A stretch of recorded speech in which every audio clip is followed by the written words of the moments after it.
Okay, so let's unpack this because there's this really intriguing statement going around right now. CEOs are using AI wrong. Right.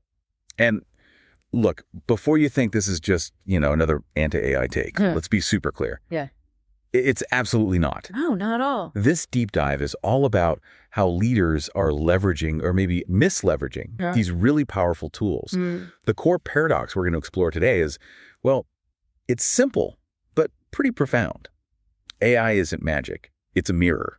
Exactly. And what that mirror is reflecting back at us right now, well, it isn't just generic content. It's reflecting the very prompts, the biases we feed into it. Okay. So we're seeing this wave of content that feels, I don't know, safe, surface level, and just strangely familiar. Yeah, you see it everywhere. Because its output is a direct reflection of our lack of original input, really. Our mission today is to really get into why this is happening. What's it actually costing businesses, in real terms? And crucially, how can smart leaders actually get AI right and unlock its genuine potential? Right. So let's dive into the heart of the problem then, because it seems pretty widespread. It really is. We're seeing more and more leaders handing over their voices, their visions, their actual thoughts to these generative AI tools. Yeah, just outsourcing it. They're expecting, I suppose, traction, clarity, efficiency from it. The promise, right. But what they're actually getting instead is, well, a stream of generic posts, kind of disjointed messaging, and a brand that just ends up sounding like everyone else out there. It feels like such a missed opportunity for distinction. It really is, because the real power of AI, it's not meant to replace human thought. It's supposed to enhance it. Enhance, not replace. Okay. And what we're seeing are these really specific missteps in how it's being applied. Leaders are, frankly, outsourcing critical thinking instead of using AI to sharpen their own thinking. Using it as a shortcut. Exactly. Using AI to just sound like a leader rather than actually thinking like one. That's a key distinction. And they're substituting the deep expertise of their teams. The people who really know the subject for these generic kind of decontextualized outputs. Decontextualized outputs. Can you unpack that a bit? What does that look like in practice? Sure. It means content that might be technically accurate, factually okay, but it's completely stripped of the vital nuances. Nuances like? Understanding your specific market or your company's unique culture or a customer's subtle pain points. It's data without the soul, you could say. Got it.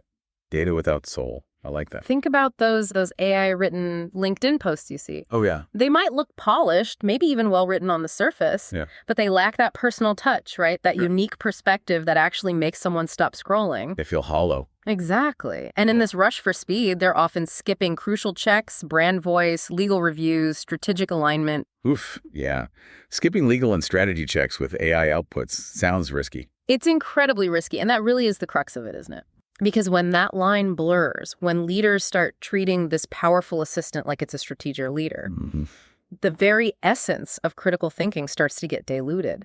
And the brand inevitably pays the price for that. AI was never meant to be the strategist. It's the assistant. The superpowered assistant, maybe, but still the assistant. Precisely. And this isn't just about, putting out some bad content. Right. It goes deeper. What's happening is a much deeper erosion of brand alignment, authentic energy, and ultimately consumer trust. If we connect this to the bigger picture, the stakes are actually much higher than just a poorly worded post. And you mentioned teams. Yeah. That point about disengagement really struck me. Can you elaborate on the sort of psychological impact this has? What happens inside a company when a really seasoned creative professional feels like their unique perspective is just being sidelined for an algorithm? Yeah, or that the AI has become the default decision maker, right? Exactly. Well, it creates a really dangerous dynamic. When AI starts replacing genuine expertise, your writers, your marketers, your strategists, your subject matter experts, they start to feel displaced. Undervalued. Or worse, completely undervalued. Think about the collective brain power you're losing there. If your top content strategist starts feeling their unique insights, their experience is less valued than a well-crafted prompt, how long before they start holding back? Or just checking out. Or looking elsewhere, exactly. Which brings up the strategic costs, too. Okay. Decisions start getting built on really shaky ground. Because, look, AI can summarize incredibly well. It's fantastic at that. Yeah, for meeting notes, reports, great. Brilliant. But it doesn't know your specific market. It doesn't get the subtle nuances or your actual long-term goals. Right. It lacks true understanding. So mistaking those AI outputs for genuine insight, that can lead to dangerously oversimplified thinking. It can create real roadblocks for momentum inside the business. And the brand-wise damage, then, that's maybe harder to measure immediately, but feels way more dangerous long-term. Much more dangerous. You lose your unique voice. You lose originality. You lose the why. You lose the very reason people connected with your brain in the first place. It's almost like every executive's LinkedIn feed is starting to sound like the same, very polite, but utterly indistinguishable corporate robot. Haha, yeah, the polite corporate robot feed. Yeah. You can almost sense the AI a mile away, can't you? You absolutely can, because if your content feels like it was written by AI, Your audience knows. your audience knows it. They can sense that missing human spark, that authenticity. Okay, so we've definitely explored where AI can go wrong and the very real costs associated with misusing it. Yeah. But let's pivot now. Let's shift focus to the immense upside. Yes, definitely. Where does AI truly shine? Where does it become an invaluable asset? Because it is incredibly good at some specific things. Absolutely. And the trick, it seems, is knowing when to let it support you without letting it speak for you. That's perfectly put. Leveraging its strengths without surrendering your own. So where does it really excel? Okay, the real power emerges when we look at concrete examples of AI as an accelerator. Accelerator, not replacement. Exactly. It can summarize dense information from meetings, long reports, extensive research in a fraction of the time a human would take. Huge time saver. Huge. It's excellent for drafting internal communications. If they're based on structured inputs, you give it the points, it drafts the memo. Okay, internal comms, summaries, what else? Organizing things, like resumes or vendor lists. It can do that kind of sorting and an initial filtering very quickly. Right, data processing tasks. And even brainstorming or outlining early stage ideas, it can be a good starting point, a way to break the blank page fear. A thought partner, almost. In a limited way, yes. And beyond that, it's a powerhouse for speeding up those repetitive or admin-heavy documentation tasks that nobody loves doing. Freeing people up for higher value work. That's the goal. When used well, AI is an accelerator, not a replacement. It can create that valuable space for your team to go deeper, to innovate, to be more strategic. Instead of just churning out surface level stuff. Exactly. And this is the key point, this only happens with clear strategic intention from leadership. It requires conscious effort and planning. It really does. And that's a vital point. This isn't about being anti-AI, not at all. It's about being anti-lazy thinking. Ah, okay. Anti-lazy thinking. I like that framing. The solution lies in how CEOs and leaders lean into AI like a strategist would, thoughtfully, purposefully. Right. It's about smart implementation. Yes. Not just grabbing the nearest shiny object for convenience. Precisely. I couldn't agree more. And based on that, it feels like there are maybe 3 key ways to really get AI right in your organization. Okay. First, it seems crucial to empower your team to experiment, but with structure. Yes, structure is key. Don't just ban AI. That's probably counterproductive now. Instead, encourage your teams to test it, push its limits, stress test the outputs, but always through the clear lens of your brand, your overall strategy, and importantly, your customer. So innovation within boundaries. Exactly.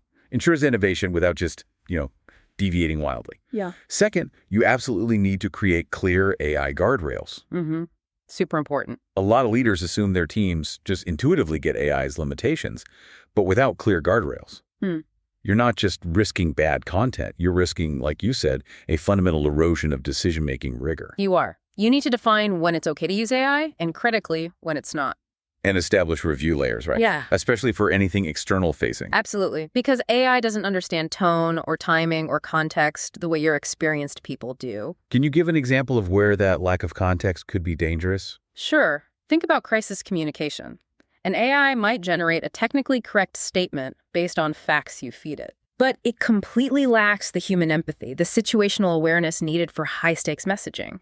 It could inadvertently escalate an issue, sound tone deaf, or miss the underlying human element completely. Right. Huge risk there. Okay, so empower with structure, create clear guardrails. Yeah. What's the third key? That makes sense. And third, it seems vital to develop a framework for AI usage by department. Tailoring it. Yeah. What does smart AI use look like in HR versus operations versus marketing? Treat AI like any other powerful tool, one that needs training, clear boundaries, and real alignment with how your business actually works day to day. That's practical. So to kind of pull that together, AI is not your brand strategist. Nope. It's not your social media manager. Definitely not that. And it is absolutely not your brand's differentiator if some of these issues we've discussed sound familiar. Like your content's sounding fine, but just not you. Exactly. Or you're publishing regularly, ticking the boxes, but gaining zero real traction. Or struggling to find language that really sets your offer apart. Or even if your team is relying more on prompts than on their own perspective and expertise, Okay. then AI isn't really your root problem. Your underlying strategy is likely the issue. AI is just magnifying the gaps. The mirror again. Reflecting the strategic gaps. Precisely. And here's the crucial takeaway then, maybe the core message. In this sea of increasingly templated thought leadership, real clarity and truly original thinking don't just stand out anymore. They win. They win. So as we wrap up this deep dive, the core insight seems really clear. AI.